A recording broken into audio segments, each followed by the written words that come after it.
Hello, this is Crystal Cole-Williams for Jana Korzenko's Access to Information course. This is my information needs paper presentation on the topic of getting reluctant readers to read. The user group for this project was reluctant teen readers in Wadsworth, Ohio, ages 14 to 18. The definition of a reluctant reader falls into 4 different categories. The first category being intelligent and interested in reading, but doesn't read well, no interest in reading, and is falling behind as a result of not reading, dealing with specific learning problems that impede his or her ability and willingness to read, or reads well but has little interest in doing so.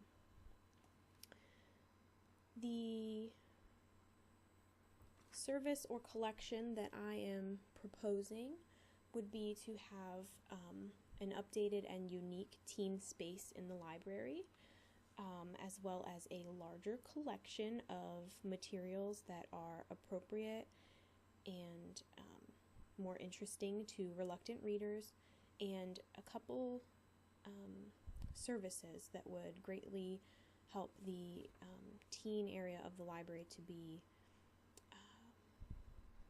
more developmentally appropriate for teen users of the library. In regards to the teen space in the library, I would suggest that the area, if there isn't one already, that one be created that is large enough to have area for quiet study, group study, and also socializing space for teens. There should also be soft seating as well as tables and chairs for studying.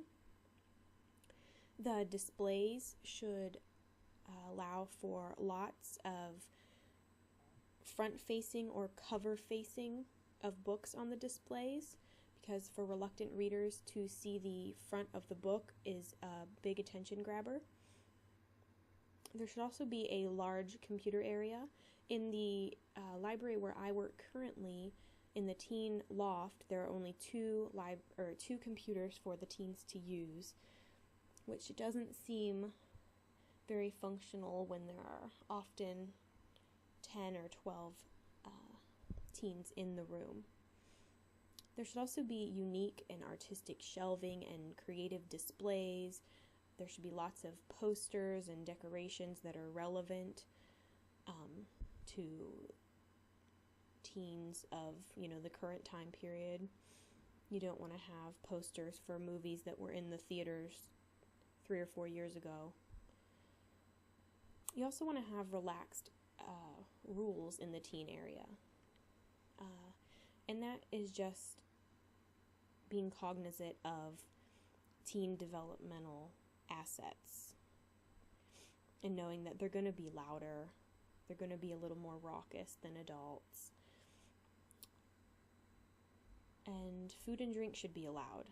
Often teens come to the library straight from school and they have not yet eaten. They should be allowed to snack and drink. My theory is if they took books or items home, they would eat and drink while they used them at home. So it should be no different in the library itself. There should also be a TV in the teen area, as well as gaming systems available for use when there is appropriate staff in the area to supervise that. In regards to the collection, there is a lot that teen librarians could do to expand the collection to make it more appealing to reluctant readers. The first thing they could do is create a graphic novels and comic books section if they don't already have one, or greatly expand the existing one. Also, you want to have a large collection of magazines, both that would interest male and female teenagers. A lot of times you get all of the Cosmopolitan and J14, but you don't get a lot of the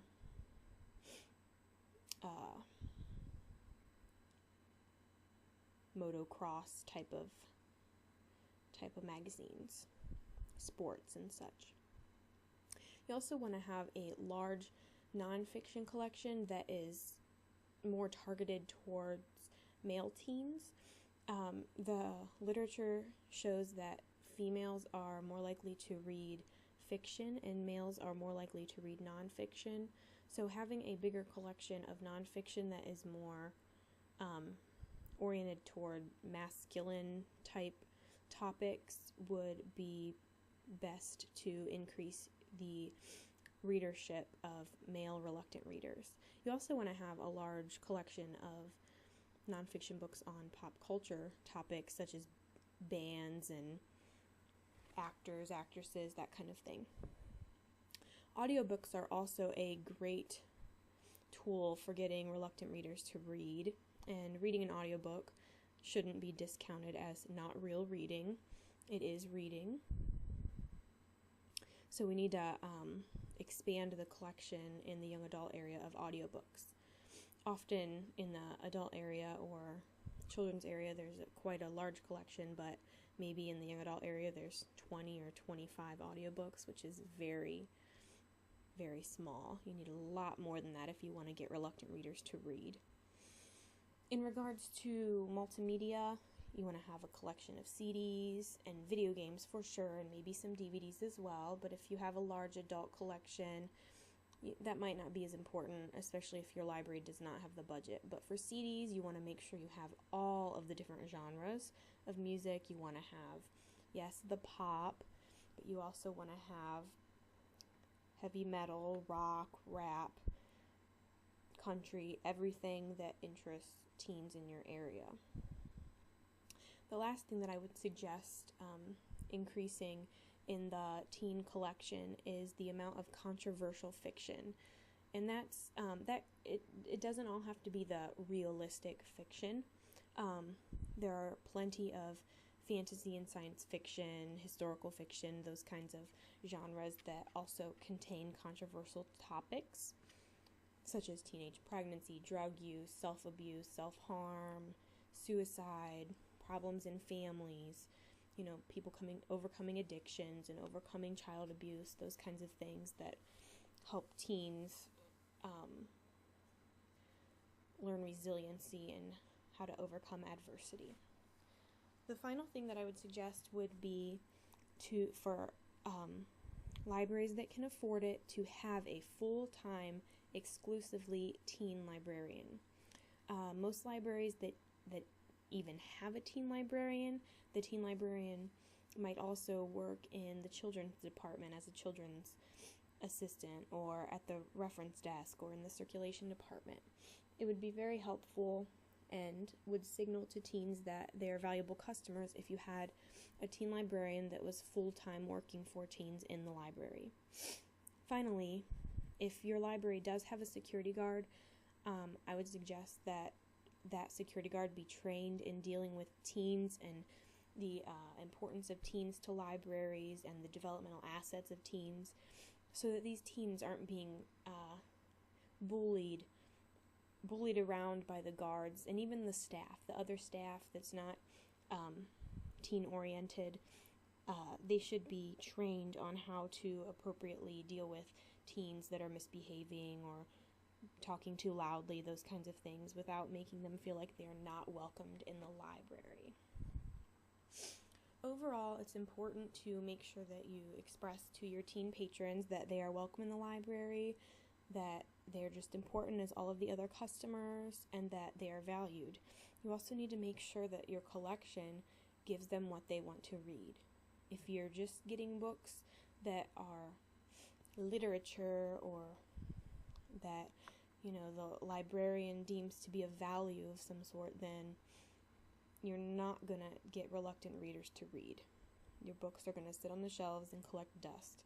You want to get books that people will read. It doesn't matter if you think they're trash or not worthy. You need to make sure that you are serving your demographic and getting them what they need to get themselves reading.